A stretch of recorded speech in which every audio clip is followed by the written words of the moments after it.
Hi everyone. సంపూర్ణ ఆరోగ్యం, సంపద, డబ్బు మరియు వీటన్నిటిని అనుభవించడానికి ఆ ప్రేమ శక్తి యూనివర్స్ అనుగ్రహంతో మనలోని గొప్ప ఆత్మ ద్వారా ఎలా పొందాలి, మరి అత్యున్నతమైనటువంటి ప్రేమ కలిగిన వారికి అద్భుతాలు ఎలా జరుగుతున్నాయి, ఆ అనంతమైన విశ్వ మేధస్సు యొక్క అనుగ్రహంతో మన జీవితంలో అద్భుతాలని ఎలా చూడాలి, ఇవన్నీ తెలుసుకుందాం. ఇక్కడ మీ భావోద్వేగాలు మీ శరీరంలోని అణువును ప్రభావితం చేస్తాయని మీరు గ్రహించాలి. మనసు, శరీరము, భౌతికం, మానసికం రెండు పెనవేసుకుని ఉంటాయి అని థామస్ టట్కో అని ఆయన చెప్తున్నారు.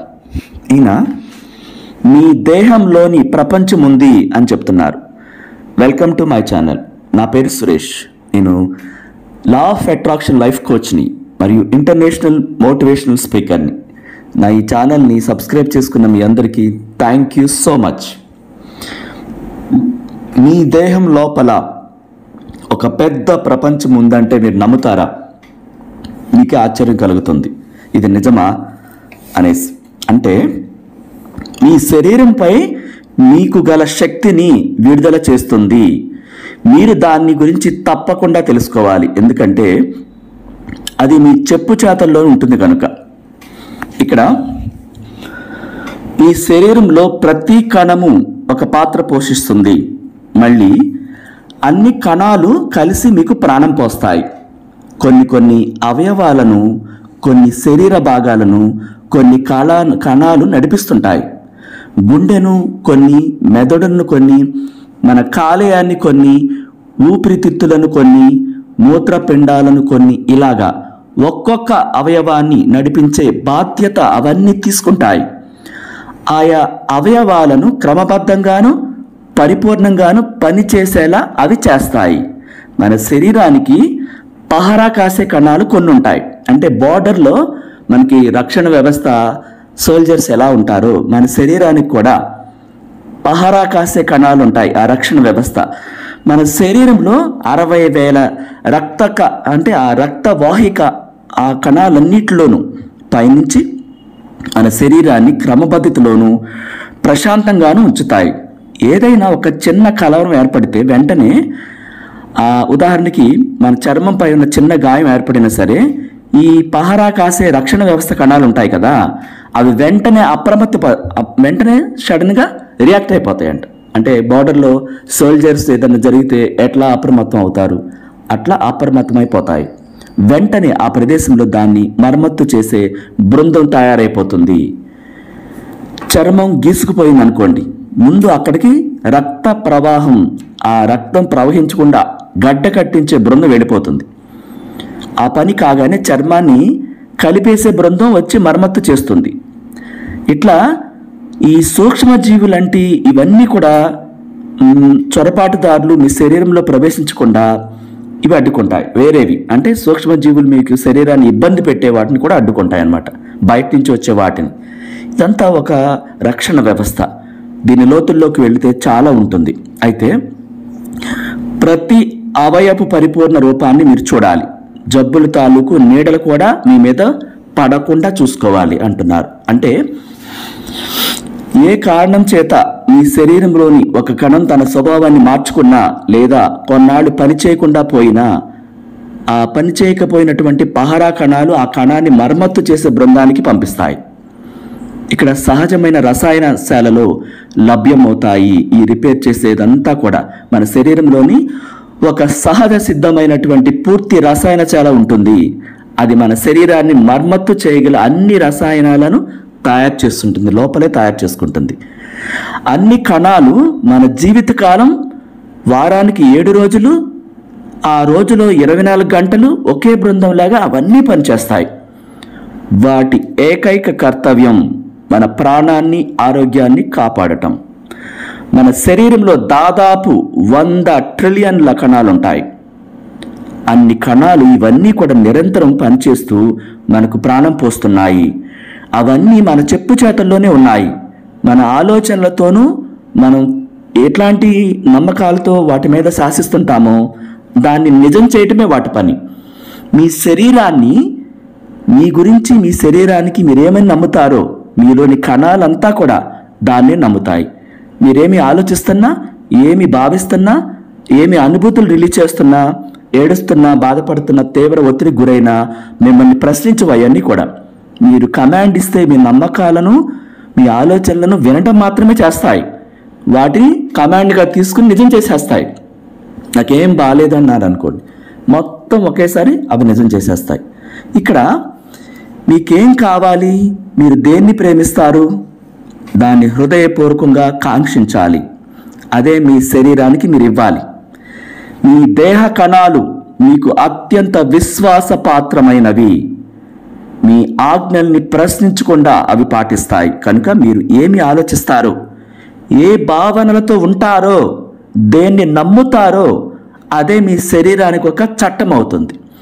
మీరు మీ బాల్యంలో ఉన్నంత స్వచ్ఛమైనటువంటి ఆ చిన్న పిల్లవాళ్ళు కల్మషం లేదంటారు కదా, అలాంటి చక్కటి భావాన్ని మీరు కనుక కలిగి ఉంటే మీ దేహ కణాలకు అలాంటి స్వచ్ఛమైన ఆజ్ఞని కనుక మీరు ఇస్తే, ఇవాళ ఇలా చెప్పండి, ఆజ్ఞ ఎలా ఉండాలి, ఇవాళ నేను అద్భుతంగా ఉన్నాను అని భావిస్తున్నాను, ఎంతో శక్తివంతంగా ఉన్నాను, నాకు ఇష్టమైన ఆహారం తింటున్నాను, నేను ఏం తిన్నా సరే సరిపడా బరువు ఉంటాను, నా కంటి చూపు చాలా బాగుంటుంది, ఆల్రెడీ బాగుంది, ప్రతి రాత్రి పసిపిల్లల్లా నేను నిద్రపోతాను, మీరొక రాజ్యాధినేత, మీరేమి భావిస్తే మీ రాజ్యంలో అది శాసనం అవుతుంది, అదే మీ శరీరాన్ని పాలించే చట్టం అవుతుంది.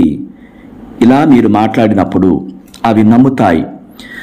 మీ హృదయ శక్తి అంటే ఒక విధంగా మనిషి ఒక సూక్ష్మ ప్రపంచం లాంటివాడు కనుక మనిషి ఎలాంటి వాడో ప్రపంచం కూడా అలాగే ఉంటుంది తన ఆలోచనలకు అనుగుణంగా.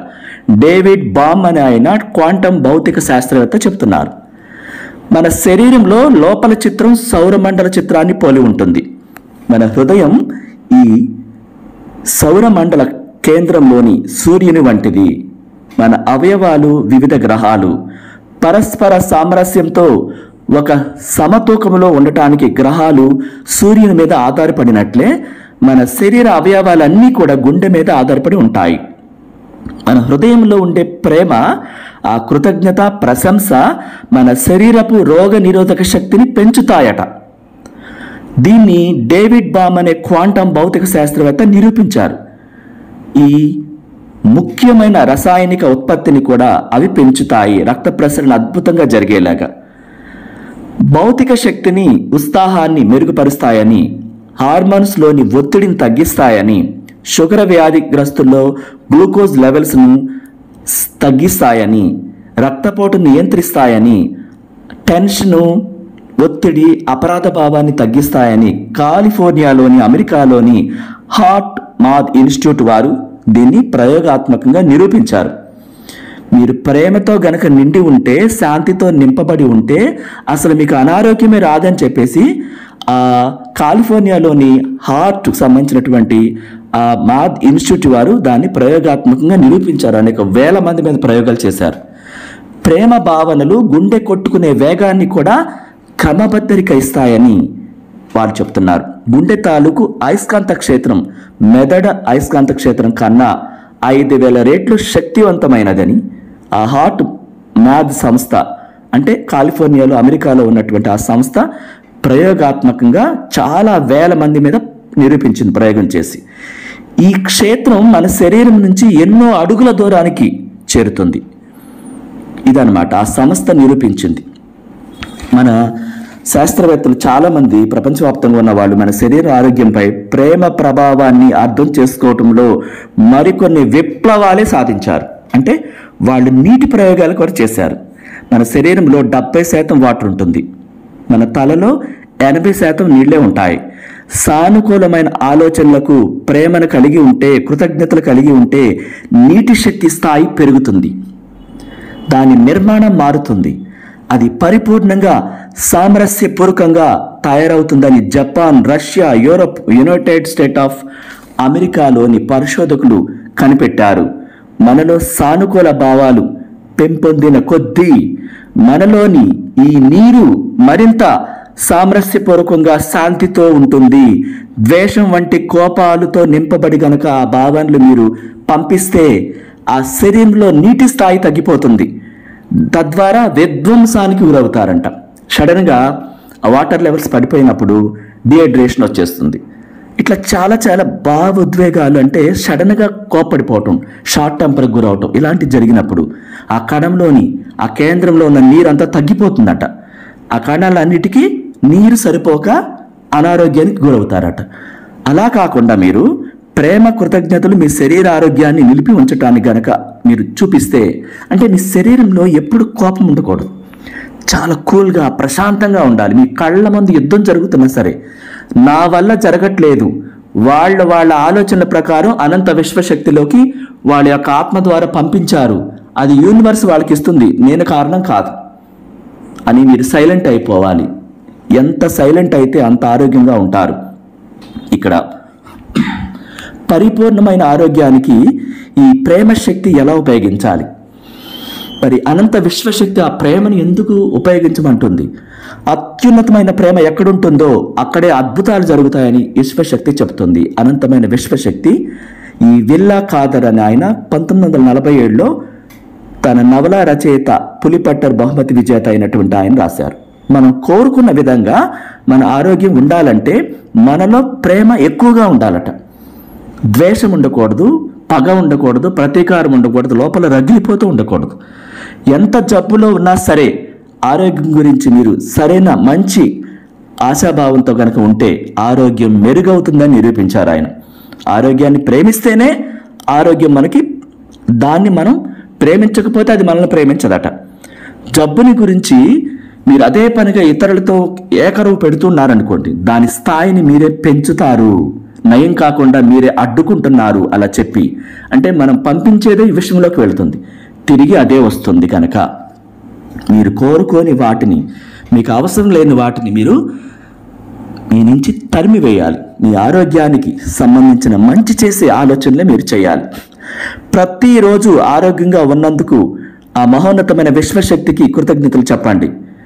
ఈ ప్రపంచంలో ఉన్న ధనరాశులన్నీ కూడా మీ ఆరోగ్యాన్ని కొనలేవు, ఎందుకంటే అది మన జీవితం ఇచ్చిన బహుమతి, ఒక వరం. ఆ కృతజ్ఞతే మీకు ఒక ఆరోగ్య బీమా లాంటిది.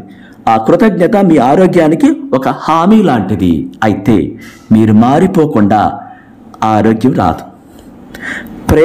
ప్రేమను పొందుతుంది.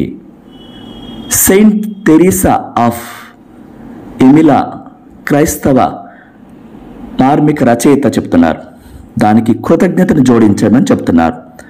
అందుకని మీ శరీరంలో మీకు నచ్చే ప్రతి విషయాన్ని ప్రేమించండి. మీరు అద్దంలో చూసుకుని అదే పనిగా మురిసిపోవాలి. ఆ అందమైన ఆలోచనలతో మీరు గనక ఇంపుగా, మీరు అత్యద్భుతంగా మిమ్మల్ని పొగుడుకున్నప్పుడు మీ ఆహారం రుచిగా ఉంటుందని చెప్తున్నారు. దాని పట్ల మీరు ఎప్పుడు కూడా కృతజ్ఞతను, ప్రేమను తెలియచేస్తూ ఉండాలి. భోజనం చేయబోయే ముందు, నీళ్లు తాగబోయే ముందు ప్రతిసారి కూడా మీరు ప్రేమ ఇష్టాన్ని పెంచుకోవాలంట, కృతజ్ఞతలు చెప్పాలంట. భోజనం చేసేటప్పుడు మీ సంభాషణలన్నీ కూడా శాంతితో ఉండాలి, ప్రేమతో ఉండాలంట. అప్పుడు ఆహారం ఔషధం అవుతుంది, పనిచేస్తుంది అంటున్నారు. చిరునవ్వుని కలిగి ఉండాలి. అట్లాగే మీరు ఏ విధమైనటువంటి వైద్య సహాయాన్ని పొందటానికి వెళితే ముందుగా కృతజ్ఞతలు చెప్తూ, నా ఆరోగ్యం మెరుగుపడుతున్నందుకు నేను కృతజ్ఞతలు తెలుపుతున్నానని చెప్పాలంట. మీ ఆరోగ్యం మెరుగుపడటానికి మీరు చేయవలసిందల్లా ఆ సమయంలో ప్రేమను ప్రసరించటం, టెన్షన్స్ని కాకుండా, చిరాకును కాకుండా, అసలు నయం అవుతుందా, డాక్టర్స్ ఉన్నారా, దీనికి ఆ విధంగా నయం చేసేసి ఉందా అని రకరకాల ప్రశ్నలతో వేదన పడితే అది పెంచుతారు అంటున్నారు. మీరు ఇక్కడ మీరు ఎంత బాగా ఆరోగ్యాన్ని కలిగి ఉన్నారని నమ్ముతారో మీకు ఆరోగ్యం అంత అద్భుతంగా మెరుగుపడుతుంది. ఆ స్థానంలో మీరు ఏం చేయాలి? ప్రేమ శాతాన్ని పెంచాలి. కేవలం ప్రేమ శాతాన్ని అధికంగా పెంచితే, కృతజ్ఞతలు గనక జోడిస్తే, మీరు గుండె జబ్బు నుంచే కానీ అంతుచిక్క వ్యాధుల్ని, ఏదైనా కొత్త పేరు ఏదైనా పెట్టనివ్వండి, దేని నుంచైనా సులభంగా బయటపడతారని చెప్పేసి అనంత విశ్వశక్తి, ఈ సైంటిస్టులు వీళ్ళంతా కూడా అగస్టిన్ ఆఫ్ హిప్పో అని రాస్తున్నారు. ప్రేమలో నుంచే సౌందర్యం జనిస్తుంది. దీని అర్థం చూసుకోండి.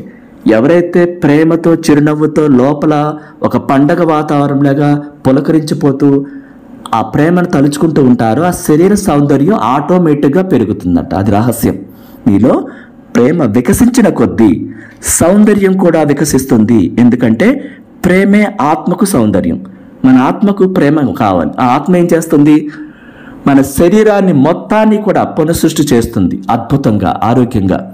ఇక్కడ ఈ ఆకర్షణ సూత్రాన్ని మీరు సరిగ్గా అర్థం చేసుకోవాలి.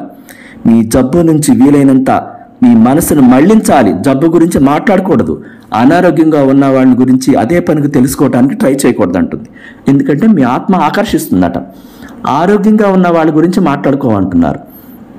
ఇక్కడ ఆకర్షణ సూత్రాన్ని మీరు పాటించినప్పుడు ఆ గుండె జబ్బు కానీ ఏదైనా కావచ్చు, ప్రతిదీ ఆరోగ్యాన్ని ప్రేమించే ప్రతి క్షణం దాన్నే మీరు ప్రేమగా ఆ శక్తిని చూపిస్తే గనక మీ ఆరోగ్యాన్ని, అంటే మీకు ఎటువంటి స్థితిలో ఉన్నా సరే అది సంపూర్ణ ఆరోగ్యాన్ని తీసుకొస్తుంది అని చెప్తున్నారు.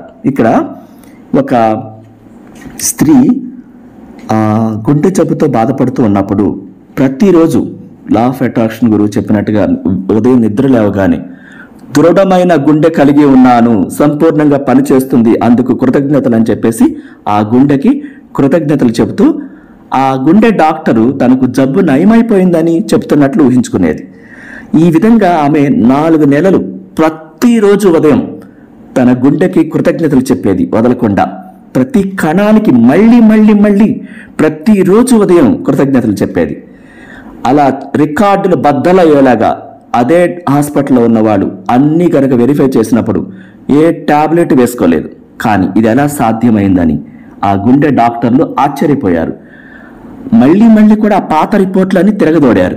ఆ రికార్డులకు ఈ కొత్త ఫలితాలకి సంబంధమే లేదు.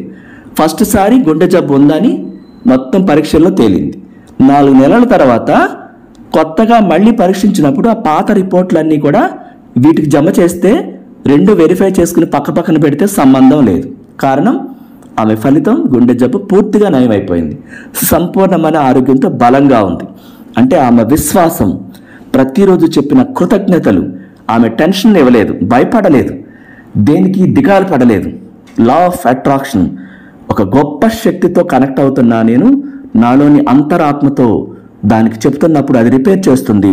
ప్రతి 11 నెలలకోసారి మనలోని మహోన్నతమైన శక్తి మనం కోరుకుంటే, విశ్వాసంతో అడిగితే, ప్రేమతో చెబితే సౌందర్యాన్ని ఇస్తుంది, సంపూర్ణ ఆరోగ్యాన్ని ఇస్తుంది, యవ్వనాన్ని ఇస్తుంది. ఈ సూత్రాన్ని తెలుసుకుని గనక మనం అమలు చేస్తే ప్రతి జబ్బుకి కూడా ఆ కృతజ్ఞతలు ప్రతిరోజు చెప్పడం ద్వారా, అంటే ఏం చెప్పాలి? నేను అనారోగ్యంతో ఉన్నాననే మాట వాడకూడదు. నేనేం చేయాలి, మీరేం చేయాలి? ఒకవేళ గుండె జబ్బు ఉన్న వాళ్ళు సంపూర్ణంగా గుండె ఆరోగ్యకరంగా పనిచేస్తుంది, అందుకు ఆ దృఢమైన గుండెకు కృతజ్ఞతలు చెప్తున్నానని చెప్పాలి. అంటే అది దృఢంగా సంపూర్ణ ఆరోగ్యంగా ఆటోమేటిక్గా నయమవుతుందని చెప్తున్నారు. అంటే కృతజ్ఞతలు చెప్పటం కూడా రావాలి. లేని దాన్ని నేను ఎలా ఊహించాలండి? రిపోర్ట్లన్నీ కనిపిస్తున్నాయి కదా, ఇది ఎలా సాధ్యం అంటారు. మరి ఎప్పటికీ సాధ్యం కాదు. వాళ్ళు ఏమైనా ఆలోచిస్తున్నారు? నేను టాబ్లెట్లు వేసుకుంటేనే, డాక్టర్ దగ్గరికి వెళితేనే, ఆ డాక్టర్ చూస్తేనే, ఆయన మందిస్తేనే, ఆపరేషన్ చేస్తేనే తగ్గుతుంది అని బలంగా నమ్మారనుకోండి. సో ఆపరేషన్ జరగాలి, ఆ ప్రాసెస్ జరిగిన తర్వాతే ఆ విధంగా చేసేలా చేస్తుంది. అలా కాకుండా ఈమె ఏం చేసింది? ఆ గుండె చాలా బలంగా, దృఢంగా, ఆరోగ్యంగా పనిచేస్తుంది, అందుకు నా గుండెకి కృతజ్ఞతలు అని చెప్పింది.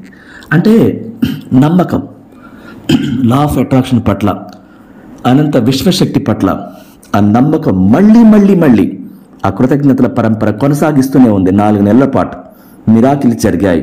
గుండె రిపోర్ట్లన్నీ కూడా సాధారణ పరిస్థితికి వచ్చేసినాయి. ఆశ్చర్యపోయారు డాక్టర్లు. నోట మాట రాలేదు వాళ్ళకి పరీక్షించినప్పుడు. వాళ్ళు ఆమె గుండెను మళ్ళీ మళ్ళీ అనుమానంతో పరీక్షించారు. ఈ మిషనరీ ఏమైనా తప్పు చెప్తుందా, టెస్ట్లో లోపాలుగా సరిగా చేయలేదా వీళ్ళు అని ఆ ల్యాబొరేటరీ వాళ్ళని అనుమానించారు. మళ్ళా చేయమన్నారు, మళ్ళా చేశారు. ఫస్ట్లో వచ్చిన రిపోర్ట్లకి ఇప్పుడు రిపోర్ట్లకి సంబంధం లేదు.